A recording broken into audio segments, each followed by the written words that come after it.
दोस्तों कहते हैं कि कुछ सफर रास्तों के लिए नहीं बल्कि उन हम सफरों के लिए तय किए जाते हैं जो चलते चलते एक परिवार बन जाते हैं।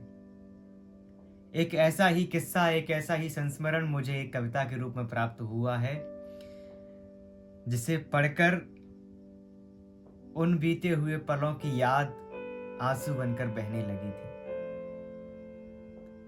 ये कविता ज्योति साहू जी ने लिखी है 2 साल पहले द लाइव रोस्टम के कार्यक्रम के बाद की ये कविता है। और सबसे पहले आप ये कविता सुनिए, फिर इसके पीछे की बात, बिहाइंड द सीन की बात मैं आपसे शेयर करने वाला हूं। तो ये कविता सुनिए कि द लाइव रोस्टम टीम नहीं परिवार है, दिमाग की नहीं दिल की दास्तां है। रिश्ता बहुत खास जुड़ गया इससे, सुकून का रास्ता मिल गया तुझसे। एक एक मोती से जुड़ी माला है ये, आप सबके साथ से मजबूत नींव है ये। अनुराग भैया का साथ और ऐसा सहयोग जैसे पतंग की हो डोर कोई। विकास भाई का सूना सूना पड़ा है ग्वालियर, सुनना चाहूंगी मगर सामने से सुन नहीं पाऊंगी। हिमांशु भाई की वो मीठी सी लड़ाई और इंदौर चली गई वो लड़की बहुत याद आएगी। सुयस भाई का बोलने का ऐसा अंदाज कि ऐ मेरे मालिक मुझे गुमान न दे। अब कहां पाऊंगी कल्पेश भाई की राधा रानी, रह रह याद आएगी। अंजलि दी की बुंदेलखंडी की तो बात न पूछो, पता नहीं लुचई कब बंटवाएंगी। वो एक ही थाली में खाना कैसे भूल पाऊंगी, बिना टिकट के सफर करना और पकड़े जाने पर क्या बोलेंगे, ये प्लान अब यहीं छूट जाएगा। सफर की अंताक्षरी, चेहरे पर मुस्कान तो कभी आंखें नम कर जाएगी। देख रहे हो देख रहे हो, वो पता नहीं अब कब सुन पाऊंगी। ये पल हर पल याद आएंगे, ये पल हर पल याद आएंगे। ज्योति साहू ललितपुर से हैं और ग्वालियर में वो पढ़ाई करने के लिए आती हैं। पढ़ाई के साथ साथ उन्होंने द लाइव रोस्टम टीम में भी काम किया था और लगभग 2 साल पहले, यही कोई मार्च का टाइम था, मार्च 2024 में हम लोगों ने कार्यक्रम किए थे, जिसमें हम लोग शिवपुरी गए थे, गुना गए थे। और उसके जस्ट बाद ज्योति साहू की पढ़ाई पूरी हो जाती है, उसे ग्वालियर छोड़कर अपने शहर जाना होता है। तो जिस दिन वो रूम खाली कर रही होती है, उसी दिन ये कविता लिख रही होती है।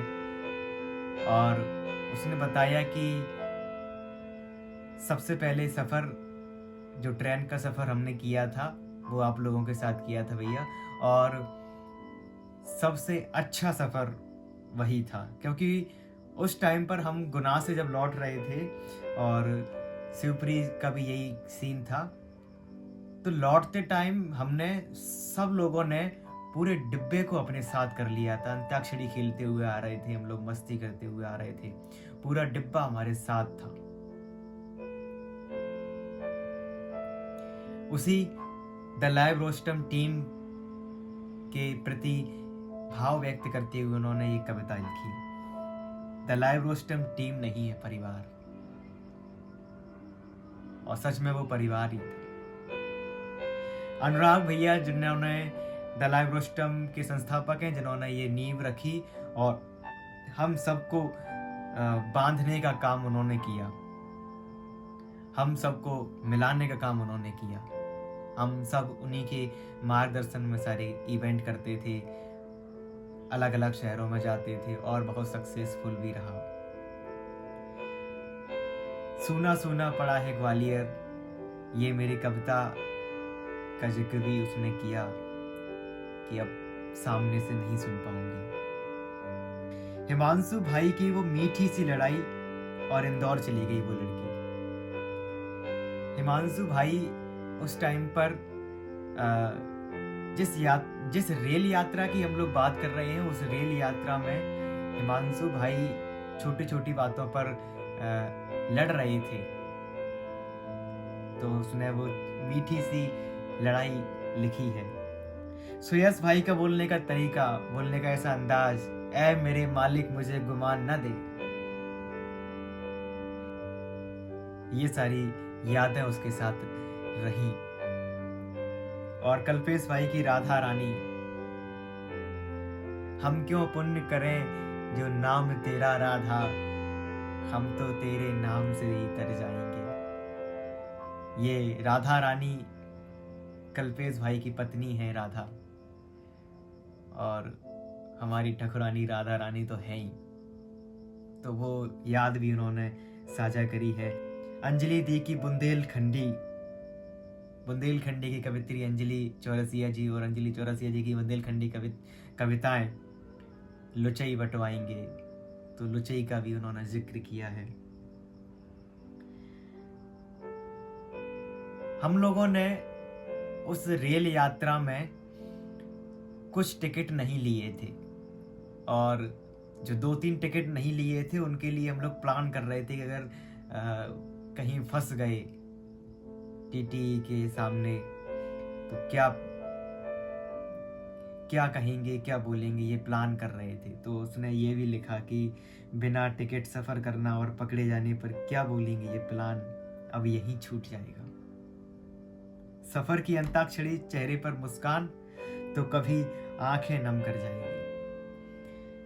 वो पूरे सफ़र में हम लोग शिवपुरी से लौट रहे थे तब भी हमने ऐसा किया, और गुना से लौट रहे तब भी, वो दोनों सफ़र में हमने खूब अंताक्षरी खेली, खूब पूरा डिब्बा हमने कब्जा कर लिया था। पूरे डिब्बे पर हमारी अंताक्षरी थी, शायरी थी, पूरा डिब्बा, किसी को कोई एतराज़ नहीं था, किसी को कोई शिकायत नहीं थी, सारा डिब्बा हमारे साथ था, हम सब लोग मज़े करते हुए जा रहे थे।